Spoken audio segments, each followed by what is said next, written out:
بناوی خوای گەورە و باڵادەست سڵاو و ڕەحمە لەسەر گیانی پێغەمبەر و سڵاو لەسەر ئێوەی ئازیز و خۆشەویستیش بێ لە فەرمودەی 119دا لە خزمەتی پێغەمبەردا صلی الله عليه وسلم گەیشتینەوە فەرمودەی کە خوای پێغەمبەری خوا دەفەرمێ يحب الله العامل إذا عمل أن يحسن خواتە خوای گەورە ئەو کرێکاری خۆش ئەوێ ئەو فەرمانبەری خۆش ئەوێ ئەو کارکاری خۆش ئەوێ کاتێک کە کارەکەی دەکات کارێکی جوان و بە جوانی ئەنجامی بدات. دیارە یەکەم شت لەم فقی فەرمودەیە کە دەستمان دەکەوێ جوان کارکردن هۆکاری بەدەستهێنانی ڕەحمەت و میهرەبانی خوای گەورەیە. هەر کەسێک کاتێ باسی کارکردنەکەین وا نەبێت تەنها باسی کرێکارێکە خاکە ناسکاریەکە واتە هەموو فەرمانبەرێک کاتێک کارەکەی بە جوانیەکات لە ئەنجامی ئەو کار جوانیەوە هەچەند کار بۆ خۆیەکات پارۆپول بۆ خۆی بەدەستێنێ بەڵام خۆشەویستی خوای گەورەش بەدەست ئەهێنێ. دوو لە فقی ئەم فەرمودەیەدا تاکیدکردنەوە لەسەر ئەوەی کە مراقبە هەیە، یعنی خوای گەورە ئاگای لە کارەکانتانە چۆن ئەو کەسەی خۆشەوێت کە کارەکەی بە جوانی ئەنجامدات دیارە خوای گەورە ئاگاشی لێیە کە ئایا بە جوانی ئەنجامێدەی یا بە جوانی ئەنجامی نادەی. بۆیە لە کاتی کارکردنا هەستکردن بە مراقبە لە فقی ئەم فەرمودەیەدا بەدی دەکرێت.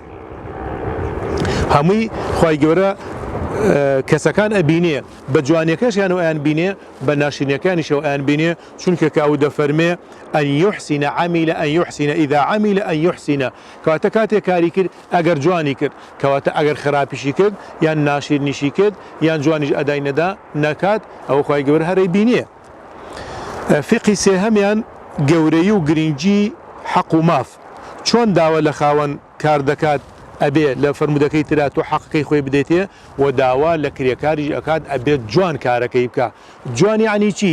خۆ جوان ناچێ گوڵ و گوڵزاری پێوەکە وەکو ئەوەی کە پێویستە وەکو ئەوەی کە کەڵکی هەیە ئەم کارە بۆچی دەکات ئەم کارە بۆ دەکات کە ئەم خاوەنە کەڵکێکی لێوەرگرێ تۆ بە جۆرێک بیکە کە بە تەواوی کەڵکی لێوەربگرێ نەک بە نیوەچڵی و ئاوە بە هەر جۆرێک لە جۆرەکان بە شێوازێک بیکە دوای چەند ڕۆژێکی تر کابرا تووشی خەسارە بێ. ینی چۆن جوانە چۆن خێری تایە چۆن قازانجی تایە چۆن ئەم کارە سەرکەوتووە ئاوها بیکە.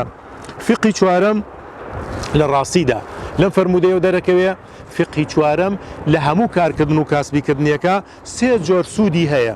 یەکەم خۆشەویستی خوا بەدەستهێنی لە کاری جوانە، دووهەم سوودی بۆ خاوەن کارەکەش هەیە، سێهەمیش خاوەن کرێکارەکەش دڵی ئارامە چونکە ئەگەر بە جوانی نیکە خاوەنەکەی ها سەیری کارەکەی کرد سەیریکات جوان نییە یا ئەمە ترسێت تۆ بڵێ جوانم کردوێت تۆ بڵێ جوانم نەکردوێ. بۆیە زانانەڵە فەرمونون ئەلخائین و خایف ئەو کرێکاری کە بە جوانی کارەکە کات هەروەکو خۆشەویستی خوا قازانجی خاوەن کار خۆشی دڵی ئارامە بێ کەڵێ بڕۆ سەیر کارەکە کە من جوانم کردووە. خوای گەورە کارەکانمان جوان کە و بە جوانی لێمان وەربگرێ. وەسەلام عەلەیکوم وەڕەحمەتوڵڵاهی وەبەرەکاتوهو.